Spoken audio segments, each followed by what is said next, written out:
بسم اللہ الرحمن الرحیم۔ السلام علیکم ناظرین۔ صرف حضرت عزرائیل علیہ السلام کو موت کا فرشتہ کیوں مقرر کیا گیا؟ قرآن پاک کی سورہ سجدہ میں اللہ تعالیٰ ارشاد فرماتا ہے، آپ فرما دیجئے کہ تم کو موت کا فرشتہ موت دیتا ہے جو تم پر مقرر ہے، یہاں تک کہ جب تم میں سے کسی کی وفات کا وقت قریب آ جاتا ہے تو ہمارے فرشتے اس کو موت دیتے ہیں اور کوتاہی نہیں کرتے۔ حضرت عائشہ رضی اللہ عنہا سے روایت ہے، رسول اللہ صلی اللہ علیہ وسلم نے ارشاد فرمایا کہ ملائکہ کو نور سے پیدا کیا گیا اور انہی ملائکہ میں سے اللہ کے ایک مقرب فرشتے حضرت عزرائیل علیہ السلام، جن کو ملک الموت بھی کہا جاتا ہے۔ ایک اور روایت کے مطابق دنیا کا نظام 4 فرشتوں کے سپرد ہے، جن میں حضرت جبرائیل علیہ السلام کے سپرد لشکروں اور ہواؤں کا کام ہے، حضرت میکائیل علیہ السلام کے سپرد بارش اور نباتات کا کام ہے۔ اسی طرح حضرت عزرائیل علیہ السلام روح کو قبض کرنے پر مامور ہیں اور حضرت اسرافیل علیہ السلام ان سب کو اللہ تعالیٰ کی چوکھٹ تک پہنچاتے ہیں۔ حضرت ابو ہریرہ رضی اللہ عنہ سے روایت ہے، جب اللہ تعالیٰ نے حضرت آدم علیہ السلام کو پیدا کرنے کا ارادہ فرمایا تو حضرت جبرائیل علیہ السلام کو زمین سے کچھ مٹی لانے کا کہا گیا۔ جب حضرت جبرائیل علیہ السلام مٹی لینے گئے تو زمین نے حضرت جبرائیل علیہ السلام سے کہا، میں تجھے اس ذات کی قسم دیتی ہوں جس نے تجھے میرے پاس بھیجا، تم یہ مٹی نہ لے کر جاؤ، اس مٹی سے جو انسان بنے گا وہ فساد پھیلائے گا اور خون بہائے گا تو کل کو اسے آگ میں جلنا پڑے گا۔ یہ سن کر حضرت جبرائیل علیہ السلام اللہ کی بارگاہ میں پہنچے تو اللہ نے دریافت کیا کہ مٹی کیوں نہیں لائی؟ تو حضرت جبرائیل علیہ السلام نے زمین کا جواب سنایا اور کہا کہ اے اللہ، جب اس نے آپ کی عظمت کا واسطہ ڈالا تو میں نے اسے چھوڑ دیا۔ تو اللہ تعالیٰ نے حضرت اسرافیل علیہ السلام کو بھیجا تو ان کے ساتھ بھی یہی معاملہ ہوا۔ پھر میکائیل علیہ السلام کو بھیجا گیا تو ان کے ساتھ بھی یہی معاملہ ہوا، حتیٰ کہ ملک الموت یعنی حضرت عزرائیل علیہ السلام کو بھیجا گیا۔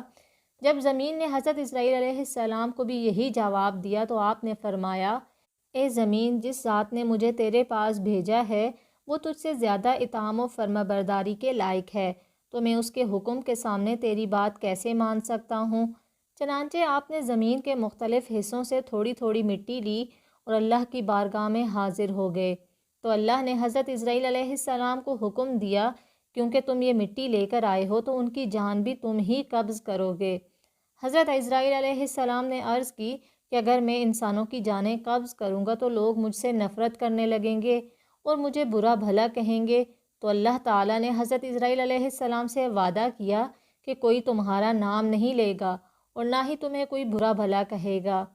آج آپ دیکھ لیں کہ جب بھی کسی کو موت آتی ہے تو کبھی کسی نے یہ نہیں کہا کہ جناب عزرائیل علیہ السلام رات کے 2 بجے آئے اور اس کی جان لے گئے، بلکہ ہر موت پہ یہی سننے کو آتا ہے کہ فلاں کے ہارٹ اٹیک سے موت ہو گئی، یا کسی کے ایکسیڈنٹ سے موت ہو گئی، یا کسی اور بیماری کی وجہ سے، لیکن ملک الموت کا نام کوئی نہیں لیتا۔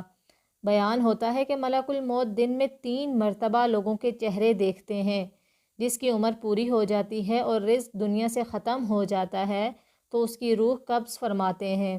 جب وہاں موجود لوگ رونے لگتے ہیں تو ملک الموت دروازے کے پٹ پکڑ کر کھڑے ہو جاتے ہیں اور فرماتے ہیں، میں نے تمہارا کوئی قصور نہیں کیا، میں تو اللہ کی طرف سے مامور ہوں، نہ میں نے مرنے والے کا رزق کھایا نہ ہی اس کی روح قبض کی، مجھے تو تمہارے پاس بار بار آنا ہے۔ حضرت حسن رحمۃ اللہ علیہ فرماتے ہیں کہ لوگ اگر اس فرشتے کو دیکھ پائیں اور اس کے کلام کو سن لیں تو میت کو بھول کر خود اپنے آپ کو رونے لگ جائیں۔ ایک اور حدیث کے مطابق حضرت ابراہیم علیہ السلام ایک روز اپنے گھر میں تشریف فرما تھے کہ اچانک گھر میں ایک خوبصورت شخص داخل ہوا۔ آپ نے پوچھا، اے اللہ کے بندے، تجھے اس گھر میں کس نے داخل ہونے دیا؟ اس نے کہا کہ گھر والے نے۔ آپ علیہ السلام نے فرمایا، بے شک صاحب خانہ کو اس کا اختیار ہے، یہ تو بتاؤ تم کون ہو؟ اس نے کہا کہ میں ملک الموت ہوں۔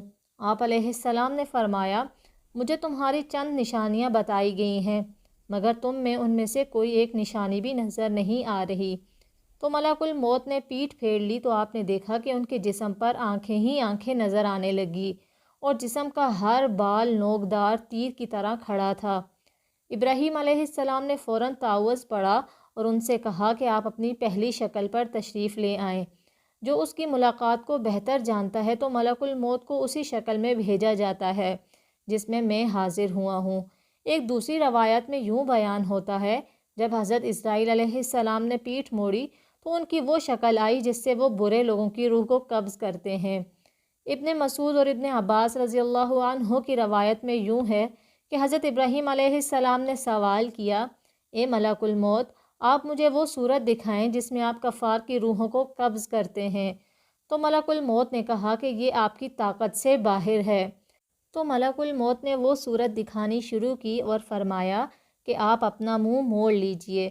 اب جو دیکھا تو ایک سیاہ شخص ہے، سر میں آگ کے شعلے نکل رہے ہیں، اس کے جسم سے بال کی بجائے تیر اور منہ سے آگ نکل رہی ہے۔ یہ حال دیکھ کر آپ پر غشی طاری ہو گئی۔ اس کے بعد آپ نے ملک الموت کا دیکھا، وہ اپنی شکل میں موجود تھے۔ آپ نے ملک الموت سے کہا کہ اگر کفار کو محض تمہاری شکل ہی دیکھنے کی تکلیف برداشت کرنی پڑے تو یہ ان کے لیے بہت بڑی تکلیف ہے۔ اب ذرا یہ بتائیں کہ مومن کی روح کس طرح قبض کرتے ہیں؟ ملک الموت نے کہا، ذرا منہ پھیر لیجئے۔ آپ علیہ السلام نے منہ پھیر کر دیکھا تو آپ کے سامنے ایک حسین نوجوان کھڑا تھا جس کے کپڑے سفید تھے اور جسم مہک رہا تھا۔ حضرت ابراہیم علیہ السلام نے یہ منظر دیکھ کر فرمایا، اگر مومن کو آپ کے دیدار کی دولت ہی نصیب ہو جائے تو اس کے لیے یہی کافی ہے۔ اللہ تعالی ہمیں موت کی تیاری، ملک الموت سے خوش شکل ملاقات اور آخرت میں نجات کی فکر کی توفیق عطا فرمائے۔ آمین ثم آمین یا رب العالمین۔